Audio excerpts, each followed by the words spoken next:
Radhe Radhe friends. ये मेरा new channel है जिसमें मैं आप लोगों के साथ UP PCS and UP RO ARO की नोट शेयर करूँगी। होपफुली आप लोगों के लिए इससे बहुत ज़्यादा मदद हो। तो आज जो हम लोग स्टार्ट करने वाले हैं वो है पॉलिटिकल सब्जेक्ट शेड्यूल। यहाँ से क्वेश्चन आने के चांसेस बहुत ज़्यादा होते हैं, तो मैं डायरेक्ट टू दी पॉइंट जहाँ जहाँ से क्वेश्चन आ सकते हैं, क्या टॉपिक होता है, कैसे क्वेश्चंस बनते हैं, उसके लिए है।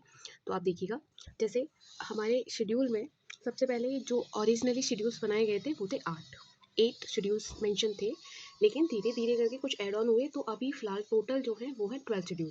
तो आप लोगों को करना क्या है कि सीक्वेंसली आपको याद होना चाहिए किस शेड्यूल में क्या मेंशन है और वहाँ से कैसे क्वेश्चन आएंगे वो मैं आपको बताती हूँ।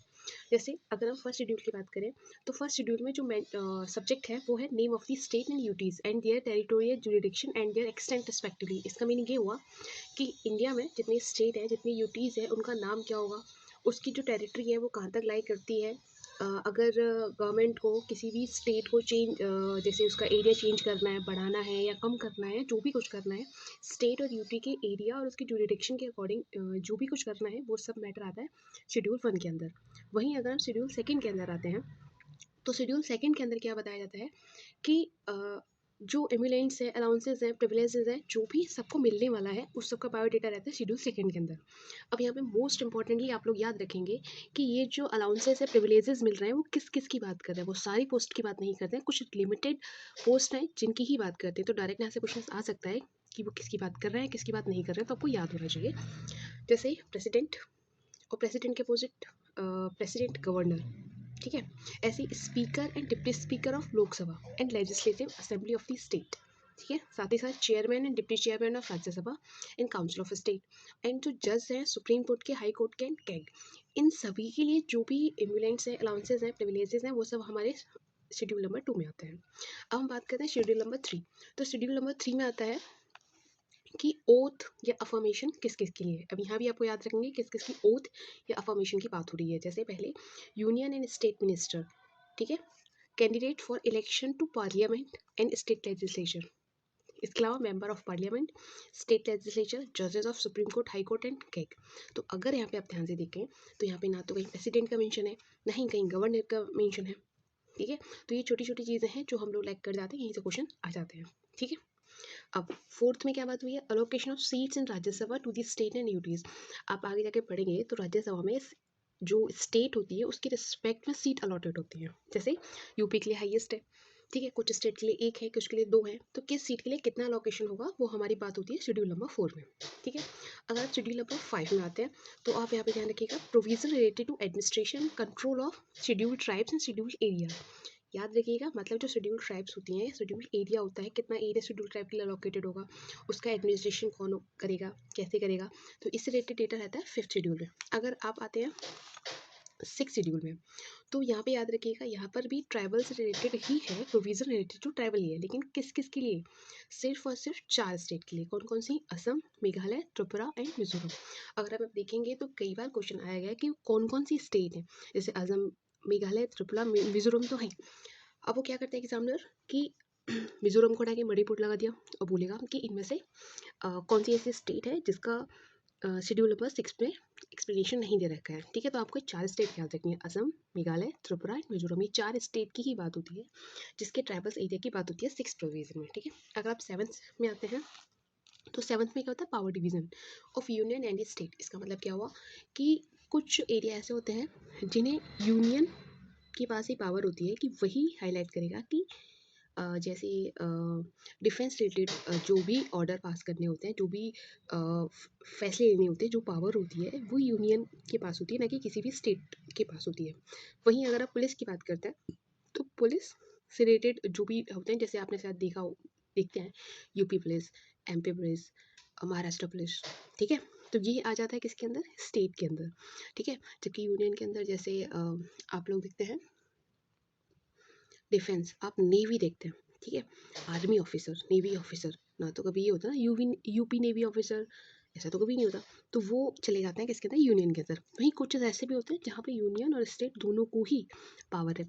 जैसे स्कूल, ठीक है, तो गवर्नमेंट स्कूल भी होते हैं, जैसे मैं आपको समझाती हूँ। जैसे यहाँ यूपी गवर्नमेंट स्कूल, ठीक है, जैसे यूपी बोर्ड, ठीक है, तो वो यूपी स्टेट का हो गया। ऐसे ही हरियाणा बोर्ड हरियाणा स्टेट का हो गया, एमपी बोर्ड वो एमपी स्टेट का हो गया। लेकिन वही होता है सीबीएसई बोर्ड, अब वो किसी स्टेट का नहीं है, वो सेंटर का है। ठीक है, तो यहाँ पे ऑर्डर दोनों पास कर सकते हैं एजुकेशन में, यूनियन भी और स्टेट भी। बात समझ में आ गई? तो यहाँ पे डिवीजन ऑफ पावर है, मतलब कौन किस पर रूल करेगा, कौन स्टेट पे करेगा, कौन यूनियन पे करेगा। ठीक है, तो उसका डिवीजन मैं आगे और पढ़ाऊंगी भी इसको थोड़ा सा। अब एट्थ में language recognised by the constitution. ठीक है, टोटल कितनी लैंग्वेज हैं अभी? 22 हैं टोटल। अभी थोड़ी देर में एक्सप्लेनेशन में कर दूंगी कि कौन किसका करता है। तो लैंग्वेज रिलेटेड जो प्रोविज़न है वो एट्थ में है। इससे क्या फ़ायदा होता है? फ़ायदा होता है कि अगर किसी लैंग्वेज को रिकॉग्निशन मिल जाता है, ठीक है, तो हम जैसे IAS का एग्ज़ाम जैसे UPSC का एग्ज़ाम, तो अगर जो वहाँ पे एक ऑप्शनल आता है जिसमें लैंग्वेज लगनी होती है, तो वही लैंग्वेज होती हैं जो एट्थ शेड्यूल में मेंशन है। जिसमें मेंशन नहीं है वो नहीं होगा। तो आप समझ गए ना, उसका फ़ायदा होता है, इससे पार्लियामेंट में भी फ़ायदा होता है। और अब नाइन्थ में आते हैं, बहुत इंपॉर्टेंट है नाइन्थ। एट्थ तो वो शेड्यूल थे जो बनाए गए थे कहाँ पे? आपके ओरिजिनल कॉन्स्टिट्यूशन में। नाइन्थ, टेंथ, 11th, 12th, ये चार ऐसे शेड्यूल थे जो आफ्टर कॉन्स्टिट्यूशन एड ऑन किए गए बाई दी अमेंडमेंट। अमेंडमेंट मतलब जो कॉन्स्टिट्यूशन में पहले नहीं था, लेकिन हम बाद में उस चीज़ को ऐड कर सकते हैं। ठीक है, तो सबसे पहला जो हुआ था, देखिए यहाँ पे लिखा फर्स्ट कॉन्स्टिट्यूशन अमेंडमेंट एक्ट 1951। तो पहला कॉन्स्टिट्यूशन अमेंडमेंट यही हुआ था। इसमें क्या होता है? Land reform. लैंड रिफॉर्म मतलब भू भूमि से रिलेटेड कानून बनाए गए थे, जिन्हें मैं आप जब हिस्ट्री पढ़ाऊंगी तो बता दूंगी कैसे कैसे रिलेशन हुआ था। तो भूमि से रिलेटेड कानून जो बनाए गए थे, सबसे पहले क्या होता था कि भूमि रखना हमारा फंडामेंटल राइट होता था, वो वहाँ से हटा दिया गया। ठीक है, और वहाँ पे उसका डिवीज़न किया गया, भूदान आंदोलन चलाया गया था। ये सब हिस्ट्री से रिलेटेड है, वहीं बताऊंगी। तो यहाँ पे लैंड से रिलेटेड जो रिफॉर्म्स हुए थे वो 9th शेड्यूल के अंदर आते हैं, जमींदारी सिस्टम, ये सब आप और आगे बढ़ेंगे। अब 10th में आता है disqualification of member of parliament, इसे डिफेक्शन बोलते हैं। हिंदी में बताऊँ तो हिंदी में इसको बोलते हैं दल बदल कानून। देखो ऐसे याद करने का तरीका, 10th को हिंदी में बोलते हैं 10, ठीक है, उधर क्या बोलता है? दल बदल, 10 से 10, 10 से दल बदल, तो आप याद कर सकते हैं, बहुत आता है ये देखिए 52 द 52nd अमेंडमेंट है 1985 के, आप इसे भी याद रखिएगा, ये क्वेश्चंस बहुत आते हैं कौन किस अमेंडमेंट से हुआ था। ठीक है, 11th बहुत आता है ये क्वेश्चन। 11th जो कॉन्स्टिट्यूशन अमेंडमेंट है वो हुआ था पंचायत से related, 73rd constitution amendment act है 1992। बहुत ज़्यादा क्वेश्चन है, बहुत ज़्यादा आया हुआ क्वेश्चन है। ठीक है, अब इसमें क्या हुआ था कि पंचायती राज, ये आप मैं पॉलिटी पढ़ाऊँगी तो पंचायती राज एक चैप्टर है, वहाँ डिटेल में पढ़ लेंगे। अभी बस आप इतना याद रख लीजिए, पंचायती राज से रिलेटेड कानून शेड्यूल्स बनाया गया था, 11th के अंदर आता है। उस टाइम पे 29 मैटर है, 73 कॉन्स्टिट्यूशन अमेंडमेंट एक्ट जो हुआ था 1992 में। जबकि 12th आ गया था इसी के साथ ही, 73rd से 74th जो है 1992 में, ये म्यूनसिपालिटी से रिलेटेड है। ठीक है, अब इसमें जो आपको देखना है वो ये देखिए 7th शेड्यूल में मैंने यहाँ पे अलग से हाईलाइट कर दिया। 7th शेड्यूल में आपको बताया था पावर से रिलेटेड है। तो यूनियन के अंदर कौन कौन आएगा? जैसे रेडियो टेलीविज़न, ये स्टेट का नहीं होता है, यूनियन का होता है। Stock exchange, fisher market, share market, post office, banking, census, insurance. जैसे बैंकिंग है, आपने सुना है ना अभी कि यूपी की बैंक है या ये हरियाणा की बैंक है, बैंक है मतलब वो यूनियन की है। ठीक है, सेंसस, इंश्योरेंस, डिफेंस, रेलवे, ये ये रेलवे क्यों हाईलाइट किया अभी समझाऊंगी आपको। इन कॉर्पोरेशन टैक्सेस याद रखना, रेलवे यूनियन लिस्ट के अंदर आता है। जब स्टेट लिस्ट के अंदर पुलिस आती है, public health, sanitation, gas, agriculture से भी बहुत ज़्यादा याद रखिए, एग्रीकल्चर यूनियन में आता है। और मोस्ट इम्पोर्टेंट रेलवे पुलिस, देखिए रेलवे इधर यूनियन के अंदर, रेलवे पुलिस स्टेट के अंदर है। प्रेजेंट पंचायती राज, लोकल गवर्नमेंट, लैंड रिफॉर्म सब स्टेट लिस्ट के अंदर आता है। कंकरेंट लिस्ट कहाँ आता है? जिसमें दोनों ही अपना अपना रोल दे सकते हैं, जैसे economic and social planning, criminal procedure, population control, family planning, education, forest, marriage, divorce, adoption. ठीक है, ये सब। अगर आप 8th शेड्यूल की बात करते हैं तो 8th शेड्यूल में क्या था? लैंग्वेज थी। ठीक है, तो ओरिजिनली 14 थी, अब 22 हो गई है। तो मैंने यहाँ पे लिखा रखा है कौन किसके द्वारा ऐड की गई है, बहुत इंपॉर्टेंट है। 15th जो थी, 14 तो ओरिजिनली थी, 15th जो थी वो 21st कॉन्स्टिट्यूंट अमेंडमेंट एक्ट 1967 में जुड़ी गई थी सिंधी। फिर 16, 17, 18 तीन जोड़ी गई थी 71st अमेंडमेंट से 1992 में। कौन सी? कोंकणी, नेपाली और मणिपुरी। फिर 19, 20, 21, 22 मतलब चार एक साथ, वो 92 में जुड़ी गई 2003 में।